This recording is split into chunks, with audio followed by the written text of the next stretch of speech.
আসসালামু আলাইকুম এভরিওয়ান, আপনারা কে তাহরা সবাই আছেন বালা? আমিও ভালো আছি আলহামদুলিল্লাহ।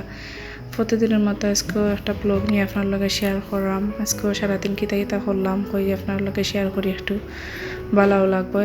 এর কারণে এত সকালে উঠে ঘুম থেকে উঠে আজকে নাস্তা তোকে ফেরাম না কিতা রান্না যায় কিতা রেডি করতাম। এরপরে ভাবলাম যে আমরা বিরান বাচ্চাটা কইলাই আর চা দিয়ে নাস্তা হয়ে যাব।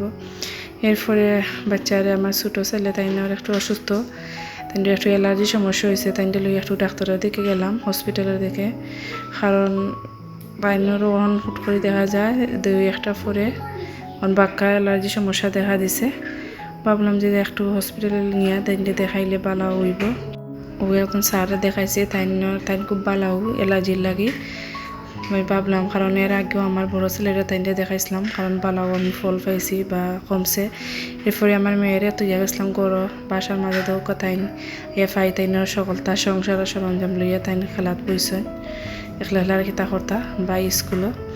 এরপরে দোকানটার ছোটো ময়না ফাঁকিটা লাগি নতুন খাঁচা আনছি, আর আনা তাই যত বড় জায়গা পাইয়া ওখানকে দৌকা কি অবস্থা করছেন।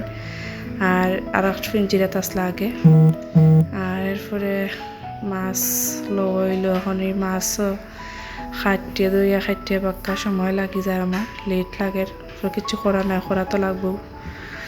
এরপরে মাছের সুন্দর করে আমি সাহায্য করিয়া জুইত করিলাম, খাটিয়ে রাখি দিছি। আর তোকে কতটা ডিম হয়েছে মাছ থাকিন। এরপরে সন্ধ্যার সময় একটু ফুচকার আয়োজন হইলো, আমরা লইয়া কিছু ফুচকা এখন বাচ্চাতে আবদার করতাম তাদের ফুচকা খাইতা।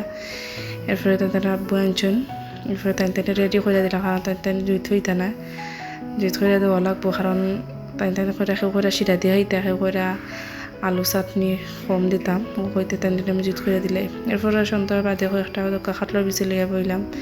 খাটলোর বিচি গুণ বাক্কা নষ্ট হয়ে যার, বাক্কা কতটিও দল হয়ে গেছে। এবার ভাবলাম যে আস্তে আস্তে গুণ চুলাইলেই বাক্কা নষ্ট হয়ে গেছে বেশি গুণ। এরপরে তো সারাদিন এই কাম কাজ সব তালইয়া মিলাইয়া এরপরে সন্ধ্যা বাদে একটু ঘুমাইবার আগে একটু একটা ড্রেস লইয়া বইলাম। ভাবলাম যে ড্রেসটা কাটিং করে দিব, করে রেডি করিয়া আপনারা দেখাইবনে। এরপরে ভাবলাম যে একে আপনারা লাগে একটু দেখাই ড্রেসটা কেমন হয়েছে, সকলে কমেন্টে জানাইবা কেমন হলো ড্রেসটা। দেখতে ভালোও লাগে, খালার মাঝে লাল সেলুয়ার ভালোও লাগে, বা ফুলটাও খুব সুন্দর বাসে ছোটো ছোটো প্রিন্ট ভালোও লাগে। খালার মাঝে যে কোনো যে ফুল বা যে কোনো প্রিন্টেও সুন্দর লাগে, ফুটে উঠে। আর লাল খালার মাঝে লাল সেলুয়ার এলে তো আরও বেশি ফুটে উঠে।